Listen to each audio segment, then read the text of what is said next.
Hello everybody, my name is Kaya Williams and I will be presenting to you today as to why it's important to pay attention to how people treat animals.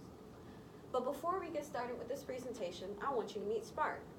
Spark and his brothers were born in a litter of 5 in a loving house with everybody who loved them except for one person. They loved to get around, get into mischief, play around, and mess with their mother. However, this household that had one person that did not love these animals went on to kill these pets. Instead of taking care of these puppies, she gathered them into a barrel and threw them into the local river. The fact is, a lot of people who go on to kill and commit very violent crimes against humans started off by killing small animals in their childhood. According to Psych2Go, 99% of serial killers started off by torturing small animals when they were kids. Here are some famous examples of serial killers that we may know. We have Jeffrey Dahmer, Ted Bundy, and David Berkowitz. They all committed different types of serial killings, but the one thing that they all have in common is they started off by torturing small animals. The fact is that intentional crimes against animals is highly correlated with other crimes, including violence against people. According to domestic violence victims, 71% of them admitted that their perpetrators started off by abusing the household pet. Also, 88% of them admitted that the families of people who had been under supervision for physical abuse had also had the perpetrator abuse the household pet. All these facts come from the American Humane Society. Also, according to a Holocaust survivor, whenever the soldiers would be trained to become Holocaust soldiers, they were given a puppy at the beginning of their training. Once the puppy reached 1 year old, they were told to kill these animals to ensure that they would not be able to create a loving connection with another living being. The fact is, people who are prone to extreme violence towards humans in their adulthood started off by killing small animals. And more importantly, these same people started off by killing small animals in their childhood. If you are hip with what's going on TV and the latest TV shows, then this person might look familiar to you. But if not, this is Michael from the latest season of American Horror Story. His backstory started with him being a kid killing small animals, and his mother would take these animals and bury them in the backyard with a rose bush.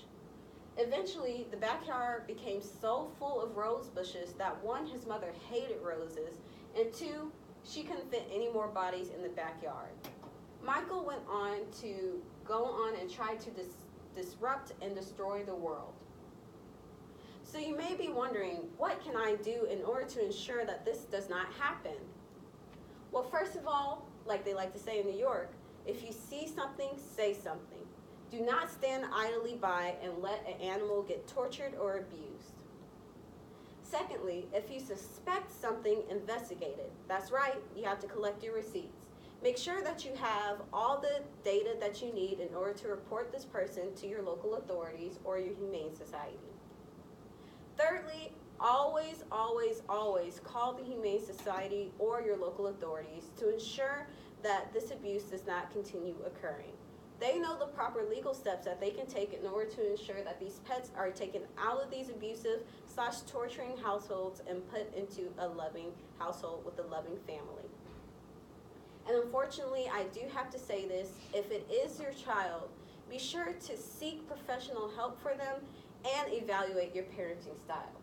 A lot of children who go on to become very violent individuals have a history of having a dissociated, detached parent who did not really show them what it really meant to be loved. So they go on to torture these animals, and as you can see, they can turn into the next hottest serial killer. Also, pets in general are just too good to us in order for us to treat them this way. They have shown that pets can decrease stress, improve your mood, lower cholesterol, and even help you register pain in a lower setting. Pets also do a lot of other benefits, and these are just a few, but they are too good to us in order to be treated this way. So unfortunately, Spark and his brothers would not be able to be put in a loving household where they would be able to receive the benefits of having loving owners and therefore giving loving interactions to their owners. However, with your help, you can stop this from happening. I wanted to end with a personal anecdote. Blackie was my dog when I was growing up. I got Blackie when I was 5 and he was 3. Unfortunately, for the first 3 years of his life, he was severely tortured and abused. And fortunately, the neighbors heard this abuse and took Blackie out of that household to where he could end up in a loving household with me.